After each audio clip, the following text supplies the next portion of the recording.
What is the most unexplained, supernatural, or paranormal event you've ever witnessed? Story 1. Was spending the night at a friend's house as a kid, around 12-13.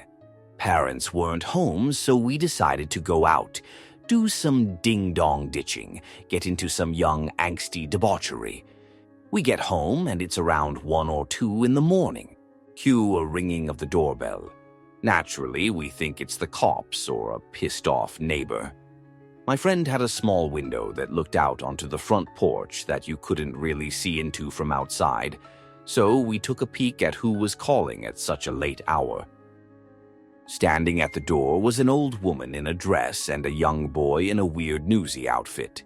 Both were dressed extremely out of period, as this was the 90s, and my friend had never seen either in the neighborhood before. We duck because we're a bit freaked. Look again no less than 10 seconds later, and they're both gone. Nobody on the street walking away, no cars driving away. They were just gone without a trace. We did not sleep well. Story 2. Well, Monday I started to worry about my grandpa. The moment of worry passed and I went about my day. Later on, I posted an article about automated lawnmowers, saying that my grandpa would love this, since taking care of his yard was his hobby.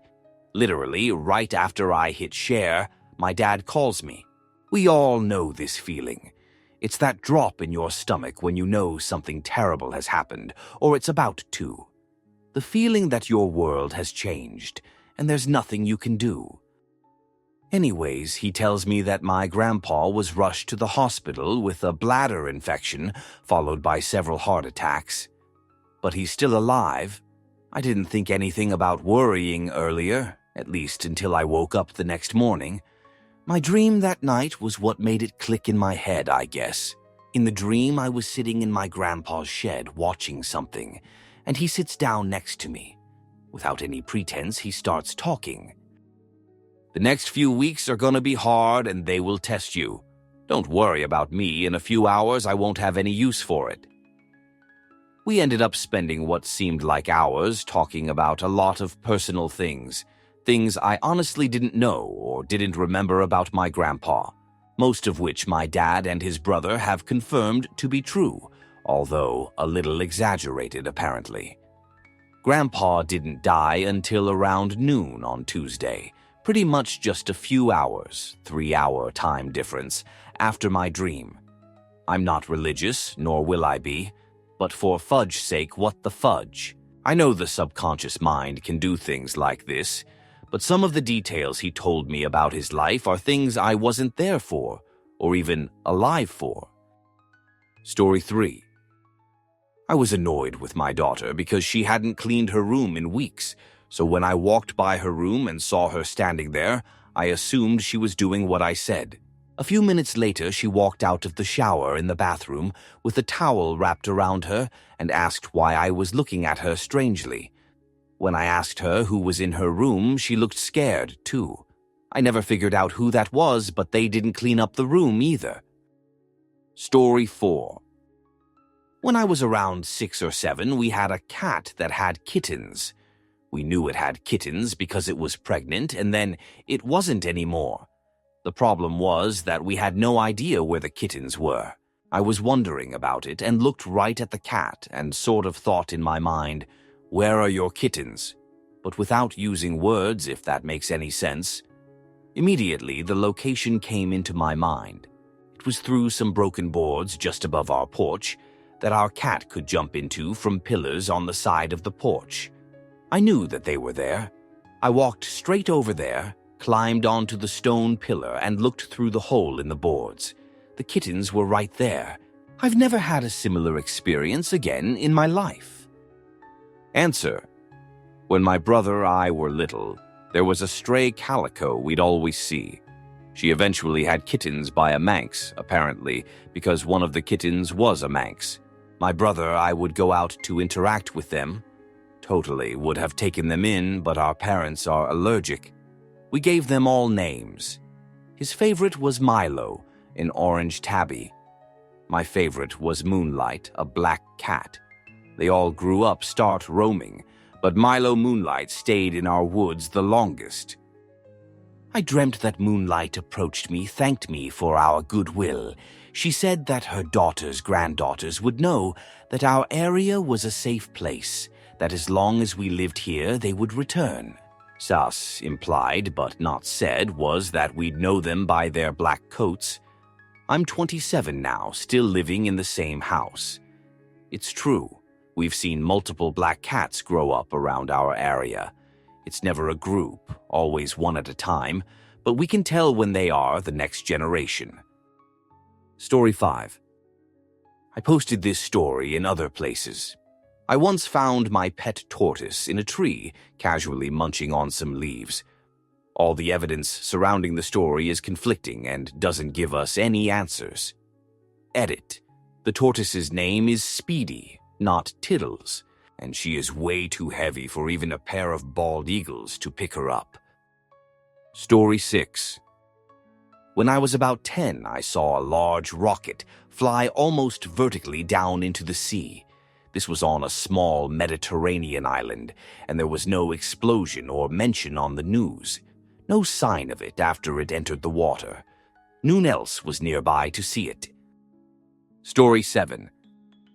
I'm late to this thread, but reading some of these has compelled me to post. This isn't my story, but my mom's. She is an extremely rational person, but this event caused her to have such severe panic attacks that she had to return and live with her parents for 6 months. All of this happened a few years before I was born. My mom's first husband was a Navy pilot during the Gulf War. The carrier was about 10 days into its cruise and operating with complete radio silence.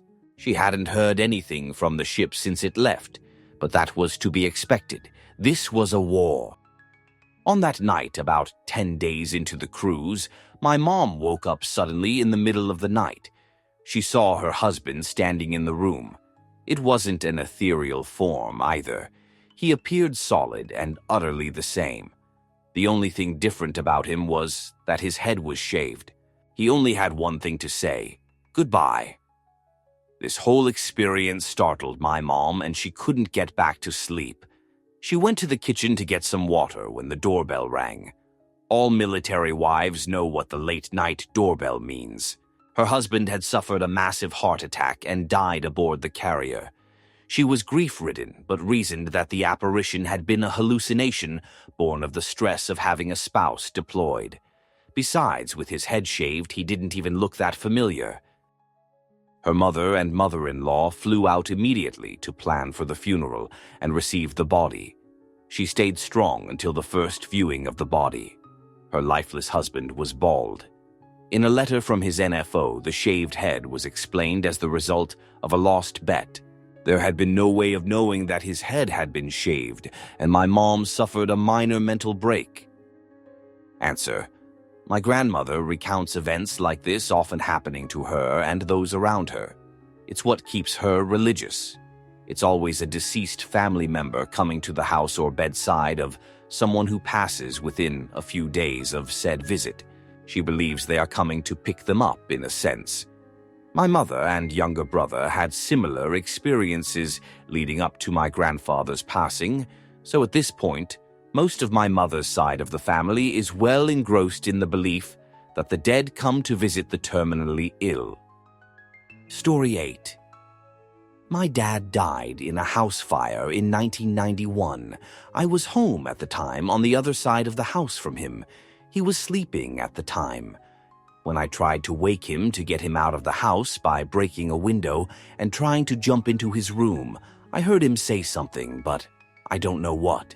I never told anyone in the family that he woke up, and the firefighters, doctors, or whoever, I really don't remember, said he never did wake up. He didn't die immediately, it was 3 days later, of smoke inhalation.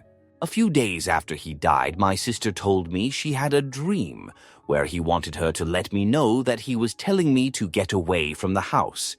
I've still never told her he woke up. Edit to answer the questions asked. Some details raiupomio. Marxism is questions. 1. The part of the house where I was a converted garage, and I was goofing around on a new Super Nintendo I had just gotten, so I didn't notice anything for a while until it had started to get out of hand. Also, no fire alarms. When I heard the noise of the fire, I had no idea what it was, and opened the door from the family room, former garage, into the kitchen, and there was fire everywhere. So first I made sure to get my grandmother, her dog, and my friend out. As an aside, and this is where things get absurd, a friend was visiting to play the fancy new Super Nintendo. He had also recently broken his leg in a motorcycle accident, so he had to hop across the lawn when he left. After I got them out, as I remember it, I tried going around the back from the garage to the porch to get in the dining room. No good, fire smoke. Then further down the porch to get in the bathroom, couldn't reach that window. Then I went back around to the front door, locked. We never used it. Always went in and out through the converted garage. Then finally to my dad's room, where I tried to jump in and got myself knocked back by the smoke. I believe I yelled first, waking him up. 2. This leads to 2. He wouldn't have had his door locked, but would have had it closed. But then when I woke him, I suppose he tried to go out of his room, which is why there would have been smoke knocking me back out the window. And he was a deep sleeper, so I can imagine he was already confused before he opened the door to the hall, letting in the smoke heat. And then to a blinged ouchest hair's follow-up, I was already 20 at the time, back on winter break from college. So his child, but not a child, if you see what I mean. And unfortunately, yes, it's true. These days, 20 years on, most of the shock, anger, and all that stuff has faded. Mostly what gets me upset now is when I sit back and think about how much I would have wanted him to meet my children, and they him. Story 9. I have a very strong danger sense that's been proven terrifyingly correct both times I've had it. The first was when I was in high school training for cross country. I would usually run by this lake near my house, but one day I was close and got a very strong no feeling. It was like fighting against a very strong animal instinct to go any closer. I turned right around and went back to my house. When my mom commented on how short my run was, I explained to her what happened, and she seemed alarmed, wondering if I'd had some sort of panic attack. A few days later, police found a body in the lake. The more recent example was when I was riding the DC Metro with my partner sometime last year. We were on the Orange Line and needed to get off at a stop that was also on the Silver Line. We were on the train when all of a sudden I get this very strong sense again. I told my partner about it, and though at first he was skeptical, he trusted me and we switched lines. Later, we found out there was a stabbing on the Orange Line that same night. Story 10. I was watching my parents' dog while they were out of town. My sister passed away in their house about a year prior. While I was there, I witnessed a picture of her fall off the wall. Then I discovered that every picture of her in the house had fallen off the wall, seemingly at the same time. They didn't keep many pictures up in general, so it was only 4 different pictures. I chalked it up to something shaking the house, even though we live in Ohio and I felt nothing. I went home to my apartment. Face up on my desk was a picture of my sister and me that I knew I had packed away. I don't believe in things like this, but this occurred at a time where I was still very much actively grieving the loss of my sister, and it hit me hard. Still can't explain it. Story 11. My mom passed when I was 7. Flash forward to middle school. We were at this band clinic thing at my mom's old high school. Each school prepared their own piece with their bands, and then we all got the same piece to do together, if that makes sense. Anyways, we were waiting around to get back on stage to play with everyone and were just chatting away as a group. I looked over and at the back of the room was a woman who looked identical to my mom. Same red hair, glasses, height, everything. I caught her looking at me a few times and smiling at me. Turned to tell some friends about it, and by the time I looked back, she was gone, and I didn't see her after that. Also, I graduated with a French award from high school. I did my walk across the stage, obligatory photo with my department head, who I'm close with, looking out at the crowd. 3 rows behind my dad, stepmom, and aunt, I saw the same lady from before. Super eerie, but also kinda nice. Answer: this happened to my sister and I at some night church thing our mom made us go to. It was quite a few months after my father died, and this guy looked just like him. He was quite a few rows away from us diagonally. I knew, unless we made a move, that our father would get lost in a sea of people when church let out. So I just stood up and started walking over towards him. Suddenly the fire alarm went off and the lights went out. People got up and started panicking, exiting. Just kidding, I walked over and got a really good look at him. He looked very similar, a bit shorter, a bit fatter, a bit older, and he had reading glasses. But it just wasn't him. If I didn't get up and have a look myself, I would have always thought back to that day and wondered. I saw the same guy around town a year later and chased him down. I should stop harassing that poor man. LOL. Story 12. On the days before the Utya massacre, one of my friends said that he had bad stomach cramps, as well as pain in his right hand. He kept rubbing the palm of his hand, as if to numb the pain a bit. We went to a doctor to see if we could find anything wrong, but they found nothing wrong at all. About 3 days later, he was eliminated by Anders Breivik, shot 3 times in the stomach, once in his right hand. Story 13. When I was young, probably around 8 to 10, I caught chicken pox. I woke up in the middle of the night one night and called for my mom, because little kids can't do shoot for themselves when they're sick.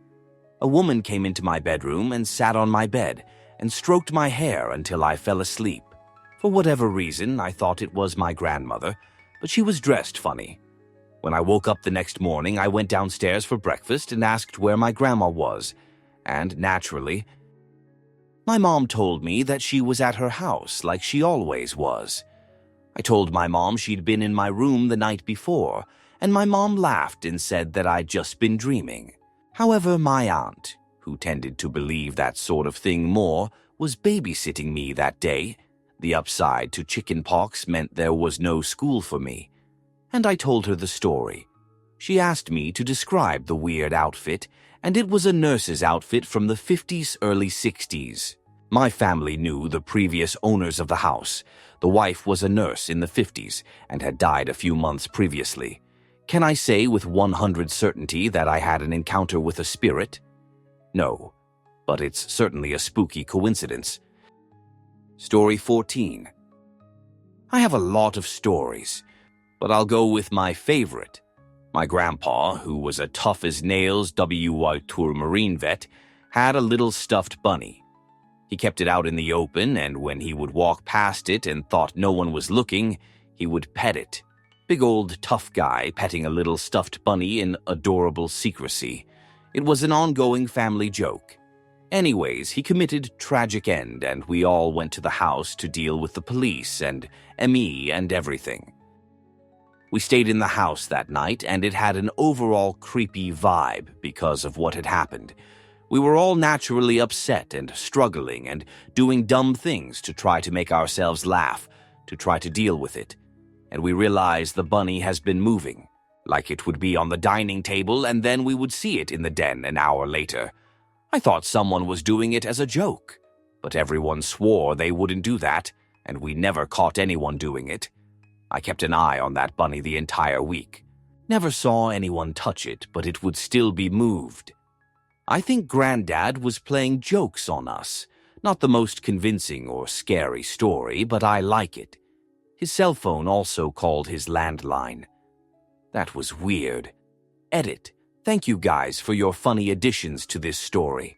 Grandpa is in Valhalla with the bunny, and the bunny might have actually eliminated him, or the bunny had clues to treasures, or I stole the bunny myself.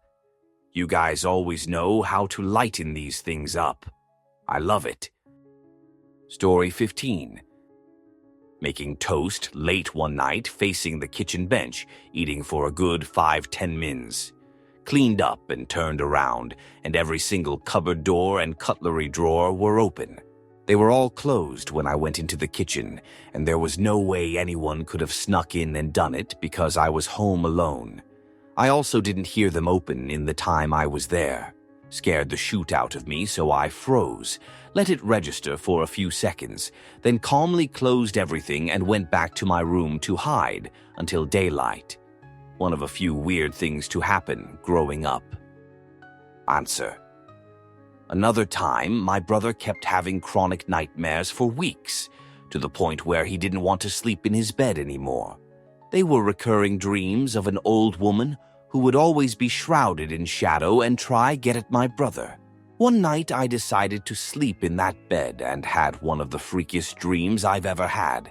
The woman my brother had been having nightmares about slid up through the gap between the wall and the bed and was trying to grab and pull me off the bed. Woke up sweating and yelling. It was after this that my mother decided to look into it. The nightmares started a week or so after buying the mattress secondhand, and my mother found out that one of the previous owners was an old woman who had apparently died on the mattress. Safe to say we go it the fudge out of the house because that shoot was way too spooky for my family. We should have burnt it. Story 16. When I was a child, 10 years old, we lived on the north shore of the Shuswap Lake in BC. It was, then, very rural, with a population of 400 spread out over 10 miles of beachfront, with farms up in the hills.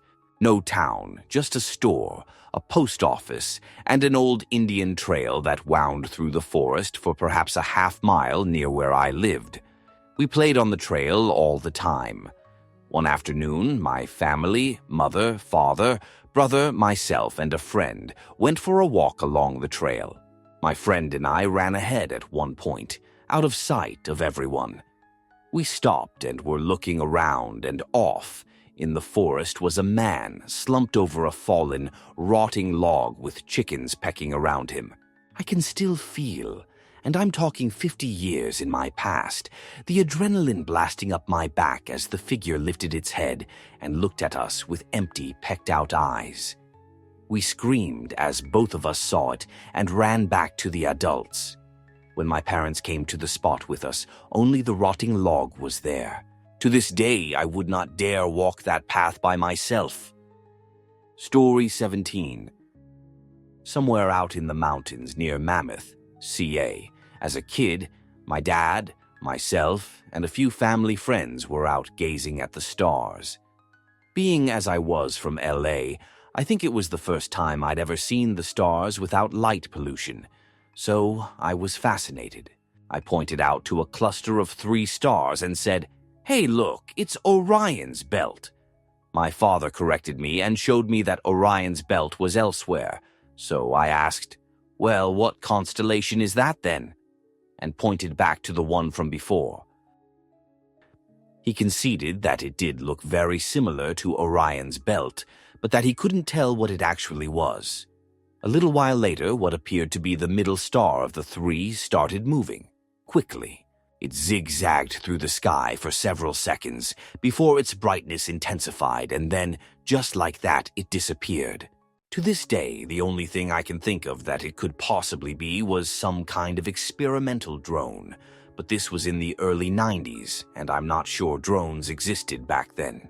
And if it was a drone, it must have been a darn advanced one, because it stood still for long enough that myself and several adults nearby all thought it was a star. Anyway, kinda boring story, I guess, but that's the only thing I've ever seen in my life that I really can't explain scientifically. Answer: I had something similar happen. I was laying awake staring out my room-length window. I saw a blinking orange light. My dad's hobby is astronomy, and he's taken me out to the desert several times to stargaze, watch for satellites, the ISS, etc. The orange light looked like a satellite, but just as it was going to leave my line of sight, it headed the opposite direction. I thought this was weird, but figured maybe it was a weird trick of the eye or maybe retrograde orbit, even though satellites are almost never put into retrograde orbit because of the fuel costs. But then it paused, went back in the original direction, paused again, and shot up and was gone. Story 18.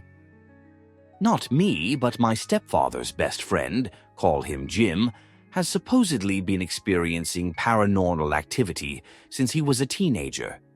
He's a court reporter. Stepdad was a speechwriter, very skeptical and stoic guys. There were countless stories. They got on an elevator full of people in downtown Atlanta, stopped at a floor that was all kinds of wrong. 1940s decor, abandoned, dusty.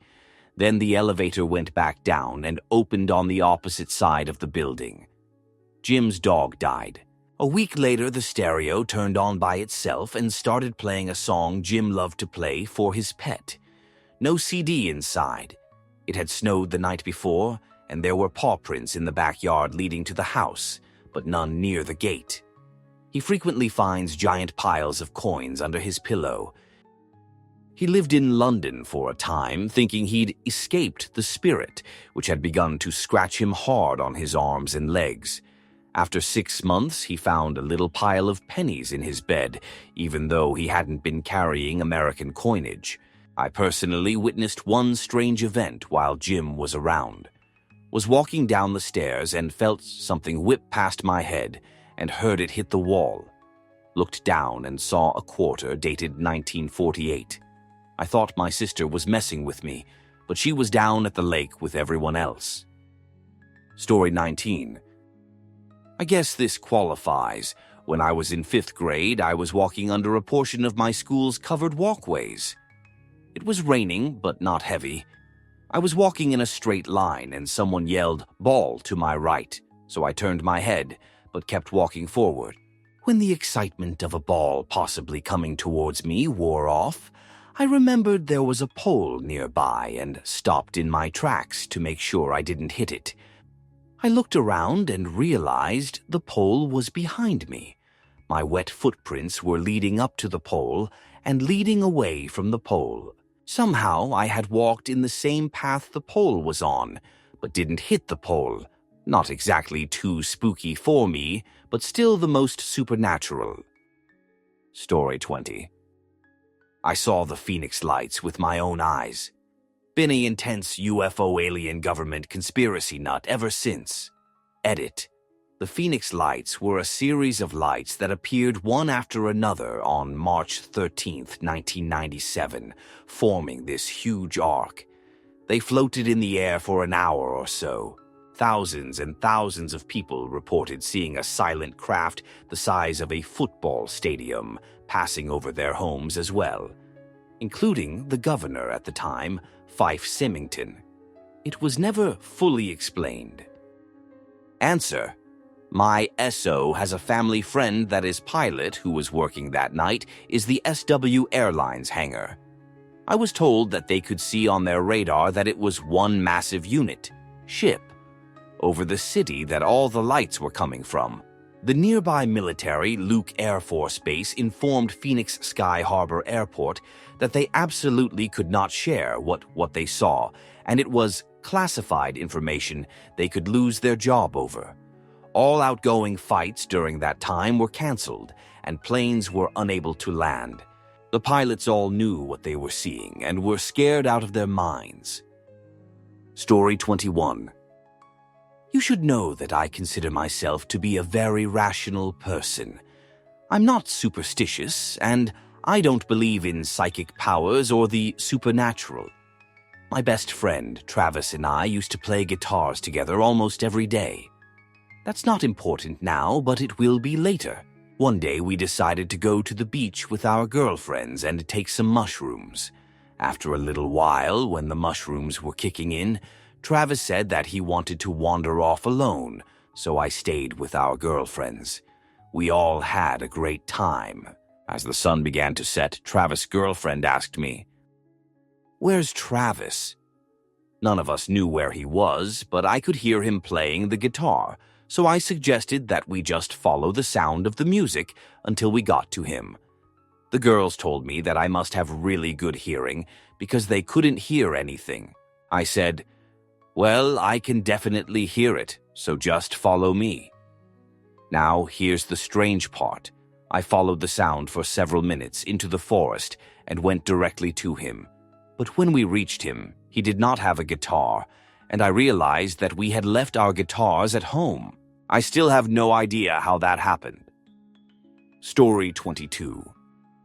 I lived in a haunted house with 3 roommates. They lived there for a couple of weeks before I did and swore up and down that a young woman was haunting the house. One of them said they had some incense manually extinguished when they weren't home. Another one said they were feeling around in the dark, looking for a light switch, and felt the hair on the top of someone's head. Someone that wasn't there when the light came on. I, being a good and proper atheist and knowing my roommates were kinda potheads, thought it was all bollocks and that they were paranoid. A month or so after I moved in, I was laying in bed when I heard a girl crying in the hallway. 2 of my roommates were girls, so I got up to do the requisite investigating and consoling. I opened my door to see who it was, only to discover that I was the only person home at that time. I'm still not a major believer in the supernatural, but I won't rule anything out now.